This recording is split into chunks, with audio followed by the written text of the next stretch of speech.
How's it going, guys? I have a standard match for you against Luke from the Gameclucks tournament in Linwood, Washington, to be more exact. And I'm specifying the location because if you live in the area, if you live in the Seattle area / would like to drive an hour, 2 hours, something like that, it's March 2nd. We do it the first Saturday of every month. It's good fun. We usually just, do the tournament once a month, go hang out afterwards, talk pokes, eat. It's a great time. So if you want to come out, meet me, maybe meet some other cool guys that like pokes. It's a good thing, so mark your calendars for that. But Luke, in my opinion, gave me the best match out of the tournaments on the last one that I went to. He gave me a really good match the time before, not to speak ill on him, but I just wanted to upload the finals match just because, hell, it's a finals match. And the finals match for this one was honestly kind of underwhelming near the end, but I'll talk about that later. Luke just gave me a pretty good game throughout. So for this tournament, I decided I'm kind of busy this month. I don't really have time to test a team or design a team from the ground up as much as I'd like to. So Chase is like, here, just have my Volt turning team, see how it works out for you. I was like, alright, shit, I'll use it. So I'm going to go and lead off with Infernape, because if there are weather starters, I can just go ahead and threaten them out with nearly anything except for Politoed being the bulky motherfucker that it is. I'm just going to U-turn, go out to Rotom Wash, and then threaten it out with a Volt Switch. But the thing is that he hits me with a Hydro Pump. This Rotom Wash is special defensive, and this shit does like half. So I'm thinking right off the bat that he specs. Him being a pretty smart cookie, he doesn't want to chance the fact that after leftovers that the Hydro Pump will not kill, because it took me from yellow to green, and he has a safe switch for this too, so try to avoid unnecessary damage. I don't think he knows that I have a T-Tar on this team, but he hasn't seen all of my team members yet because it is infrared, so it's best to keep the Politoed out of danger for as long as possible. But I do have a T-Tar on this team. Don't really need it, so right here, I decide to Volt Switch into my Magnezone because I do see the Steel type. This is here just to Volt Switch into Magnezone and just be able to trap it in general. I'm thankful that he did not set up the Stealth Rocks right here. He just decided to try to attack me for some reason. Oh, the other thing I forgot to mention, and people have probably already commented on it by now, is the enemy HP number. I figured out a code for that. I don't keep it on during battles. I turn it on in versus recorded videos, so we can get our smidgens down to an exact science. If it's level 100, then you would just roughly double the HP, I would assume. I don't know, but because it's level 50, that's kind of a thing going on there. So I decide to, I believe, just hard switch out into Landers to get the Intimidate off, because he's dangerously cheesy, and it turns out he gets a Swords Dance up. Now, I go out into Infernape expecting the Ice Punch, and he ends up going for the Sucker Punch. I don't really understand why, but I think he knows that he knows that I know that this thing gets Ice Punch, and I didn't really want to fuck around with it. And then right there, I would kind of accidentally sort of forgot that Rain was up, and then, Fire Punch wasn't going to end up doing that much. Despite the fact that Dry Skin adds a pseudo effectiveness to it, Fire type moves do more. They do more to things that have Dry Skin on them. So that was what I was going for. That turns out it didn't really do that much. So I just go back out into Landers to bring it back down to neutral. I'm assuming at this point he doesn't have the Ice Punch, and he's probably got, Drain Punch, Sucker Punch, Sub, and SD. I did not see Sub. I figured he just wanted to go for an SD, knowing that he wasn't going to be in this for the long term. But, hey, kind of worked out for him. So he brought my Infernape down to a pretty low chunk. I might be able to use it if he doesn't get Hazards up. Looking at his team, he doesn't really have anything else to get Hazards up. So I feel kind of safe just switching it in right now. As potential death fodder. I thought he might have gone for the Will-O-Wisp, which is why I kind of decided to go into that too. But hey, that kind of works out. Just takes me out the Leaf Storm. If it's fodder, it's fodder. If it's not fodder, hey, I can get a U-turn off, and we can still keep this thing going. But because he's at -2, I figure I can just go into this thing and end up Volt Switching out. I didn't remember him having any ground types at last month's tournament, and I say this because he's bringing nearly the exact same team. I think the only difference is he took out his Skarm, and he swapped it for something else, but I can't remember what, because I feel like I've fought all these pokes before. I just don't remember what they do. I just recognize their nicknames. So D-Knight's going to come in. Takes almost nothing from a Specs Volt Switch, so I'm kind of suspicious here that he might be a bulky DD thing going on. So I go out into my Celebi, gonna go for an HP Ice on the potential Dragon Dance, but the fact that he has it in Rain is maybe he could just be a special variant with Life Orb Hurricane. He takes that HP Ice way too well, guys. I was a little surprised, and then it turns out that he's lots of HP. I don't know how much HP that is at level 50.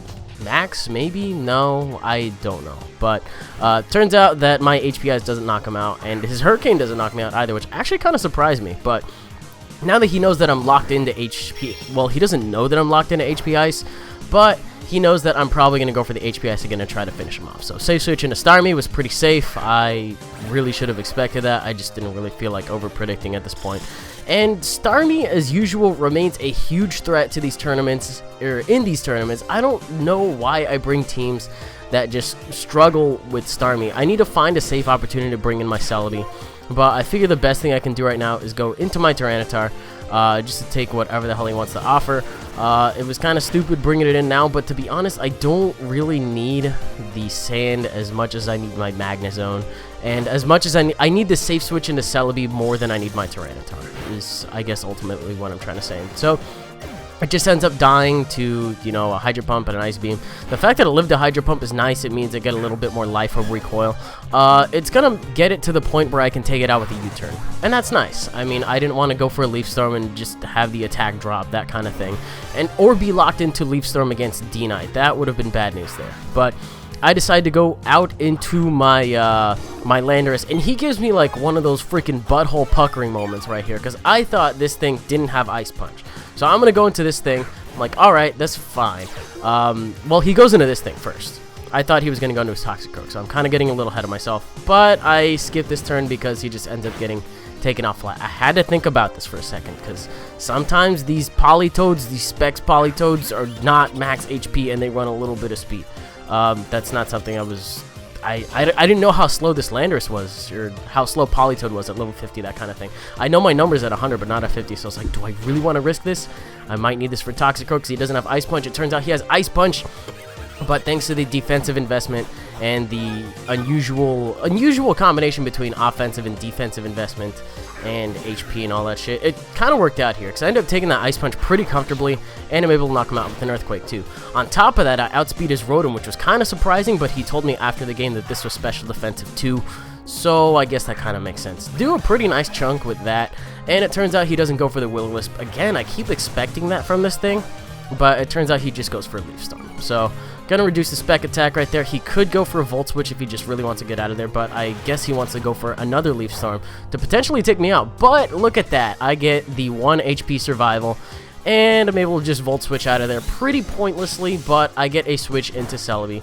And if you're keeping track at home, ladies and gentlemen, all he has left is this, and he has a low HP Dragonite, and I have a Scarf Celebi with HP Ice. So that's actually gonna wrap up the game here. I found it to be pretty fun at the time. They're really interesting in person, but then when I take them home, it's like, oh yeah, this match was really fun. And then it turns out that it's kind of underwhelming. I'm sorry if it was, but Teddy fucked up on the last turn. He was the finals game again because he was the last person I happened to play because he plays Smash. But he was the last person I played, and I had a low HP Landorus, I kind of want to say close to full, if not full HP Tyranitar, low HP Magnezone, and I think I had a low HP Rotom Wash, and it was against his Volcarona. So all those things against a maximum speed Volcarona are going to be slower. And this is on the last turn of the game, so I'm like, oh shit, I'm going to lose. And he Quiver Dances on the last turn. I guess that maybe might make sense if he thought like my Rotom Wash was scarfed or something like that. I'm pretty sure we saw that he was lefties. I don't know what he was expecting on like Magnezone or my other stuff. I guess maybe he was expecting Scarf. But he quivered on the last turn, and I was like, if I miss my Stone Edge, I'm going to get really upset. But no, I hit him, and he turned out to be Focus Sash Volcarona, but I had Sandstorm up, so he just died. It was cool, but that was that, and then I ended up winning 4-0, but the score didn't really reflect the battle.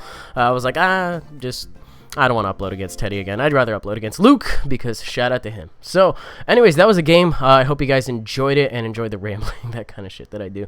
But if you did, you're welcome to leave a like, rating, comment, and subscribe, and do your thing. I also figured out how to stream Desmume on Wi-Fi, so my live streams are going to look a lot better if and when I decide to do them. My roommate is actually moving out over the next couple days. The process will continue between today, tomorrow, and possibly Wednesday. But once he's out, you know, my internet's going to be good to go, and I will probably stream later this week or on the weekend. I haven't exactly figured it out yet, but definitely sometime this week because I haven't streamed in a while and I miss you guys. Anyways, that is a video, and I'll see you guys later. Bye.